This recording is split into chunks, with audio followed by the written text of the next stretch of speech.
ഇന്നലകളിൽ നിന്ന് ആവേശം ഉൾക്കൊണ്ടുകൊണ്ട് ഇന്നിനെ കാണാനും നാളെയെ കുറിച്ച് ചിന്തിച്ചുറച്ച് മുന്നോട്ട് പോകാനും വേണ്ടിയാണ് ഈ വാർഷിക ആഘോഷമല്ല അനുശീലനം നടത്തുന്നത് എന്ന് ഞാൻ ഓർമ്മിപ്പിക്കാം. ഒരു കാര്യം കൂടി, നമ്മുടെ വിദ്യാഭ്യാസത്തിലും നമ്മുടെ ജീവിതത്തിലുമൊക്കെ ഉള്ള ഒരു വലിയ കുഴപ്പം എന്താണെന്ന് ഞാൻ പറയാം. ഈ തിരുമേനി പൂച്ച അടച്ചതുപോലെ കേട്ടിട്ടുണ്ടോ? ഒരു തിരുമേനി ഉണ്ടായിരുന്നു, അവരുടെ വീട്ടിൽ വലിയ ഒരു പൂജ നടത്തും.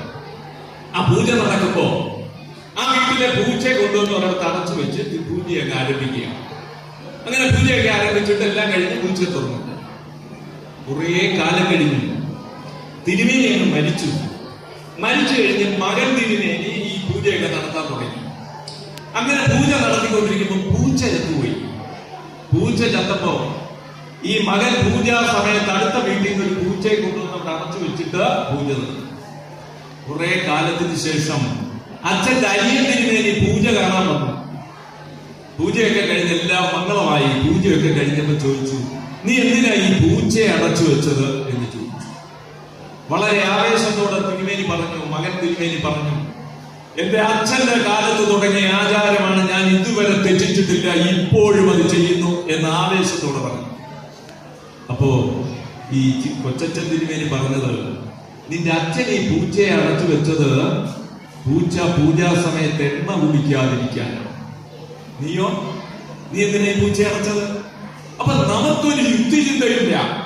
എന്ത് ചെയ്യുമ്പോഴും അത് എന്തിനാണ് ചെയ്യുന്നതെന്ന ചിന്തയില്ലാതെ ഇന്നലെ ആരോ ചെയ്യുന്നത് ഞാൻ ആവേശത്തോടെ ആവർത്തിക്കുന്നു എന്ന ഒരു ഉത്തമ വിശ്വാസത്തോടെ നമ്മൾ അതൊക്കെ ചെയ്യുക. അതുകൊണ്ട് ഈ കുട്ടികളിൽ ഒരു യുക്തിചിന്ത വളർത്തണം.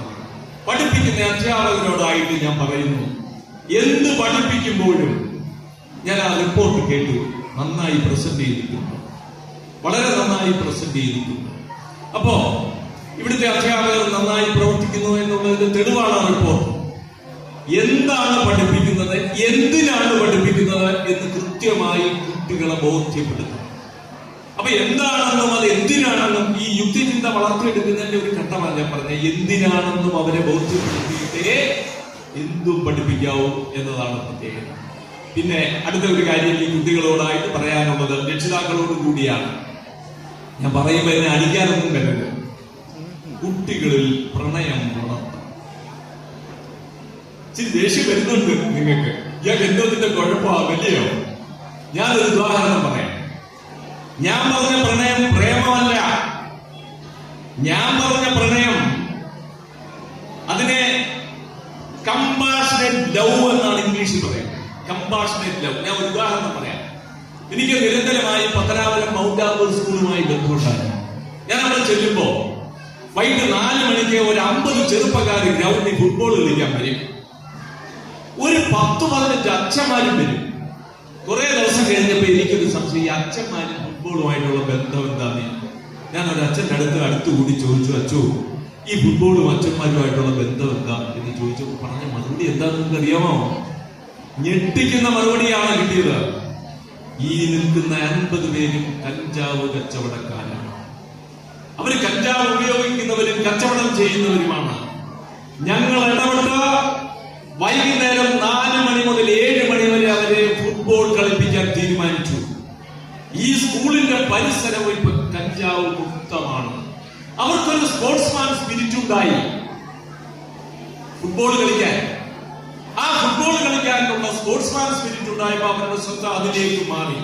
അതുപോലെ നമ്മുടെ കുട്ടികൾ പ്രണയം എന്ന് പറഞ്ഞത് കമ്പാഷനേറ്റ് ലവ് എന്ന് ഇംഗ്ലീഷിൽ പറഞ്ഞത് ചിത്രകലയിലാകാം, മ്യൂസിക്കിലാകാം, സ്പോർട്സിലാകാം, ഓട്ടം, ക്രിക്കറ്റ്, എന്തുമാകാം. എനിക്കിപ്പോഴും പ്രണയമുണ്ട്. എന്റെ മക്കളോട്, ഭാര്യയോട്, അച്ഛനോടും അമ്മയോടും ഒക്കെ എനിക്ക് പ്രണയമുണ്ടായി. അത് നല്ല അർത്ഥത്തിലുള്ളതാണ് പ്രണയം. അതായത് സ്വന്തം പോലെ ചിന്തിച്ച് നമ്മളിൽ ഒരാളായി ചിന്തിച്ച് അവരോട് ഇടപെടുകയും അവരുടെ എല്ലാ ദുഃഖങ്ങളിലും പങ്കുചേരുകയും ചെയ്യുന്ന ഒന്നാണ് ഈ പ്രണയം എന്ന് പറയുന്നത്.